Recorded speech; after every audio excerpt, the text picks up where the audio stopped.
How's it going, Internet? Welcome back to the Type QQ Gaming channel, and welcome back to Zenodyne R. We're using the Fire Arrow X ship as usual, as per usual, and still striking, or trying to strike deep into this game. In fact, we actually got the, this is our best run so far, which is certainly a relief. I was getting kind of worried. In fact, early in this run, you can kind of tell how worried I was about being so out of practice of this game. I've been so kind of like, at least mentally trenched in Toho, the new Toho game, that like sometimes I just can't really focus on other things. So this game kind of took a back seat for a little bit. But I was like, you know what? I really do not like kind of like, neglecting a game like this. So I figured, hey, let's dive back in, take a look. And I was immediately kind of like, oh shit, I'm really out of practice. And we take a couple early deaths that we really shouldn't have. But it kind of like it works itself out. And it turns into, our best run yet. And in fact, I think the most positive note is that the corridor area, like I think we're kind of getting the use of it, or not getting used to it rather. And, it's not such a sort of gauntlet of death anymore. And really, I mean, we're doing a better job of kind of changing up our ship forms, and just kind of experimenting on, and not just, boss and then, popcorn mobs, of when to use them, but kind of maybe against other enemies that have, stickier HP, that sort of thing, as well as maybe even just for maneuverability. Because they do have slightly different speeds as well.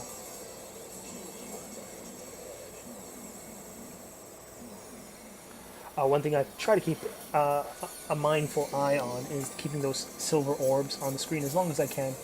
I think most of the time, there's one of our stupid deaths there. I try to keep them on as long as I can, despite the fact the bosses may not really play into that game, but they do block shots. I think bosses spawn a bit too late for it to really be applied to a boss, but all the same, I think it's kind of a good habit. Shoot the power-ups and let it come to you. Certainly a pretty ugly boss fight there in the first level, but I suppose we make up in other parts in the game, but.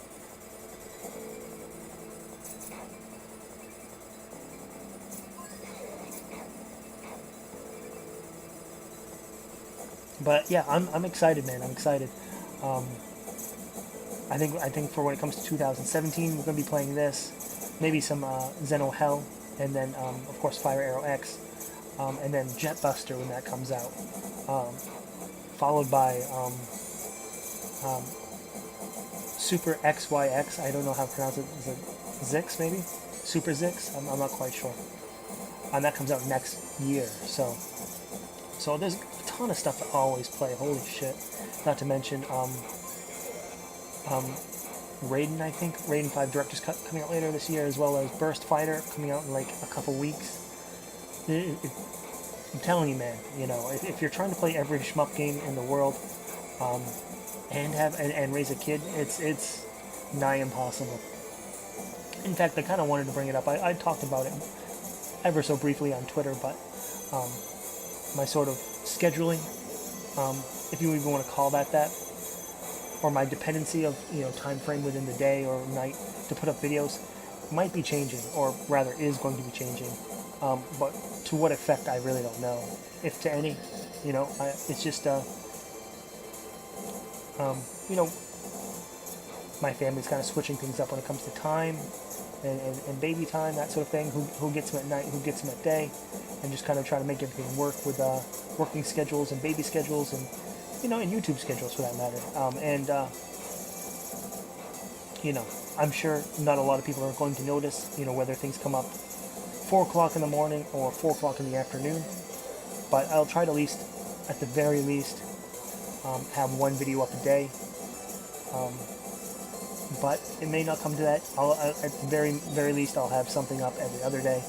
But you know me. If I could get away with it, I'll have 5 videos a day. So it sit back. It might be a little inconsistent, but it's not something that I haven't forgot.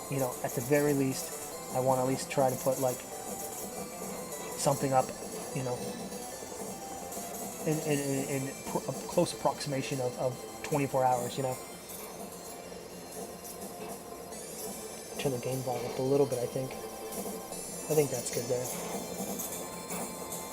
But yeah, my little one is just about 2 months old, and yeah, he's pretty damn awesome. I gotta say.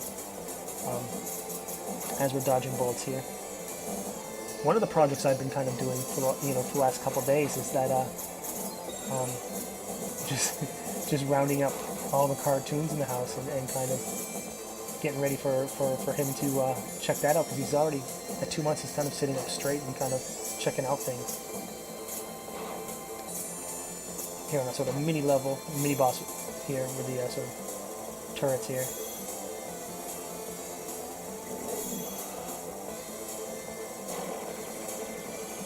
But I was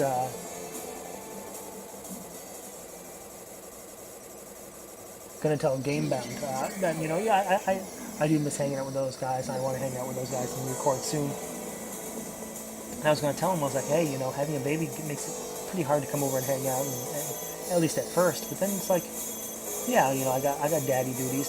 But then, like, you know what? My baby's kind of cool. I'd rather hang out with him than you guys anyway.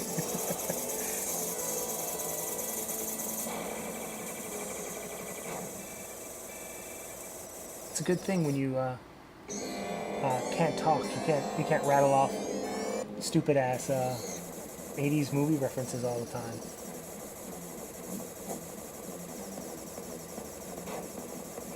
It comes with its pros and cons though, because I do have to clean his ass. But you know what? I've had a dog for the last 7 years. It's one thing I've become a pro at, is that cleaning another small individual's genitals upon occasion.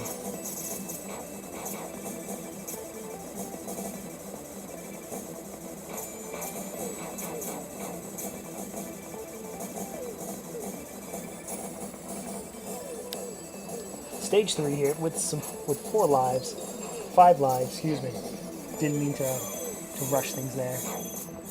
Some really bad dodges, if you even call standing there looking at a bullet as it barrels through your skull a dodge.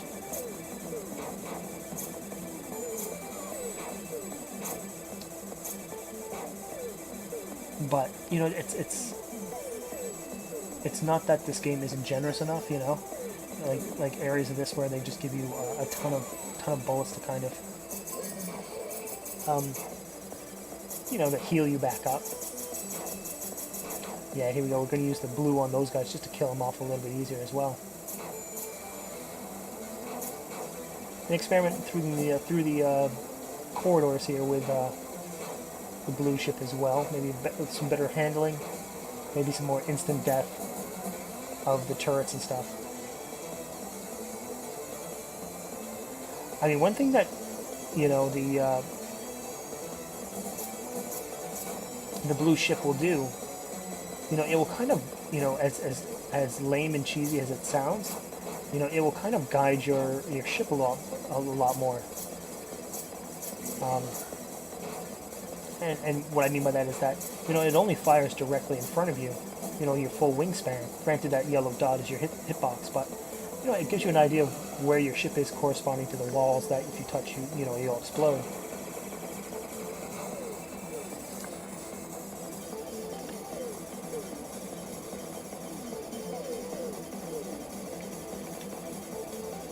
Absolutely love these areas here. We can just kind of really rack up a ton of points and get, yeah, kind of like this. You kind of, it's almost like cheating when you take like a ruler to the screen, going, okay, where am I? Can I make it through this sort of tight spot?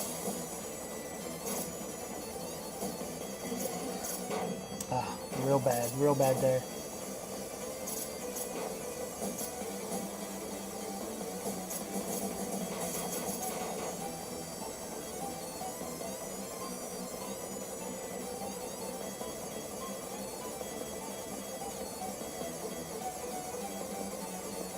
But using the red ship with the wider shot to kind of shoot up all the points that are kind of just off a peripheral. Yeah, like that. Maybe pick at the little things. You never know just how close you are to your next extend.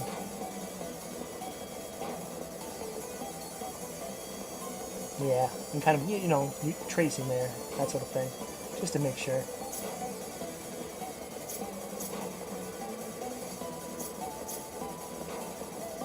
Pretty lucky there. I think we put ourselves in that position, you know, 10 times. I think that's going to go bad 9 times out of 10.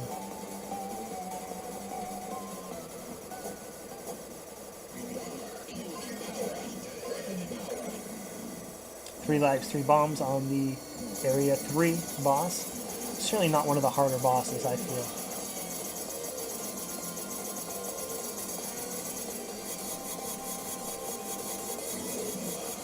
However, I think we're getting a little nervous with certain patterns. This one is certainly a little challenging, where it kind of claims our life there.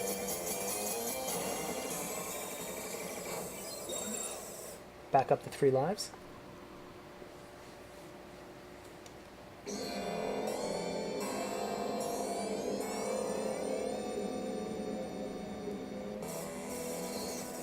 All right, so here we are, kind of at the area where we've just been annihilated previously. So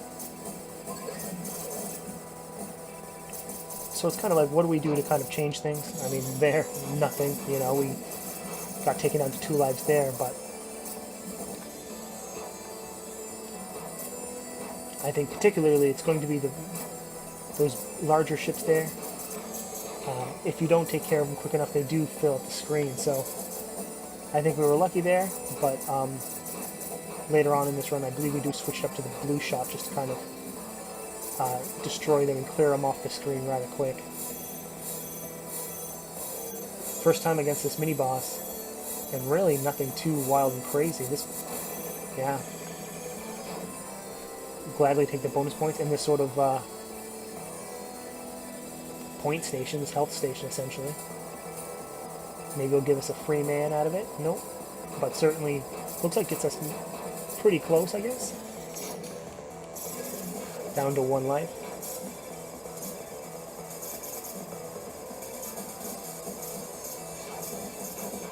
Getting real crowded, but looks like we got a bomb there. Still 2 more bombs left in the old tank. Looks like if we can get ourselves up to 40 mil, I think that looks like. Looks like we should get another extend, but it is slow going. Gonna keep that on screen as much as we can, but yeah, switching up to the blue there to just really get rid of those guys as absolutely quick as possible.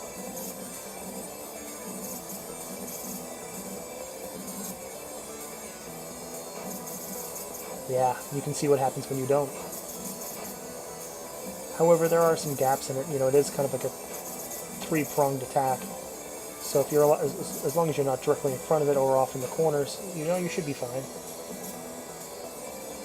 But even still, I mean, it's easy if there's just 1 ship there, but it's never that case. You know, there's always 15 more ships, and then, you know, then you all of a sudden have a maelstrom of nonsense just kind of.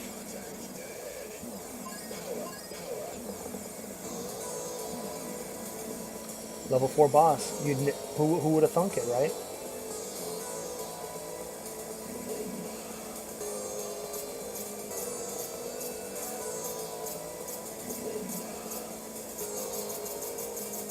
So that purple, the purple pattern is rather tricky.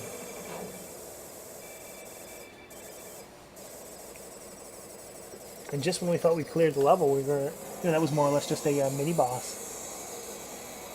With this sort of giant train that kind of reminds me of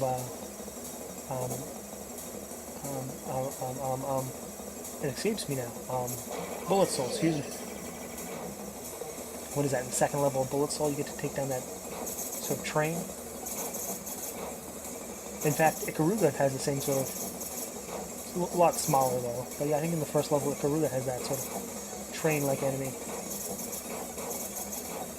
Trains. I like trains.